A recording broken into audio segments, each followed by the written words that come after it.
నమస్కారం JP news కు స్వాగతం। నెల్లూరు జిల్లా రాపూరు పట్టణంలోని గ్రంథాలయం వద్ద గల మాజీ ముఖ్యమంత్రి డాక్టర్ వైఎస్ రాజశేఖర్ రెడ్డి విగ్రహానికి వైసీపీ మండల పార్టీ అధ్యక్షులు పాపకన్ను దయాకర్ రెడ్డి ఆధ్వర్యంలో నాయకులు పూలమాల వేసి ఘన నివాళులర్పించారు।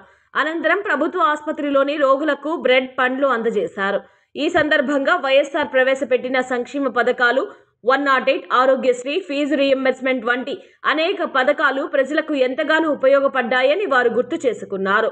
ఈ కార్యక్రమంలో రాపూరు మండల వైఎస్ఆర్సీపీ పార్టీ మండల అధ్యక్షులు పాపకన్ను దయాకర్ రెడ్డి, రాపూరు మండల వైఎస్ఆర్సీపీ పార్టీ కన్వీనర్ దందోలు లక్ష్మీనారాయణ రెడ్డి, రాపూరు మండల వైఎస్ ఎంపీపీ పోలం రెడ్డి పెంచల్ రెడ్డి, డాక్టర్ ఖాదర్ బాషా, కలపాటి మధుసూదన్ రెడ్డి, ఏటూరు మురళీమోహన్ రెడ్డి, మాధమాల పిచ్చిరెడ్డి, సంజీవరెడ్డి, గోపాల్ రెడ్డి, ఎద్దల కోటేశ్వర్ రెడ్డి, రమేష్ రెడ్డి, డమ్మాయి రమణయ్య, చిప్పరయ్య, పెంచలయ్య, కేత సుబ్బారెడ్డి, గౌస్పీర్, పిట్టబోయిన వెంకట సుబ్బయ్య, భూపతి జయరామయ్య, రేవూరు వరబాబు మరియు రాపూరు మండల వైఎస్ఆర్సీపీ పార్టీ నాయకులు, కార్యకర్తలు, అభిమానులు అధిక సంఖ్యలో పాల్గొన్నారు।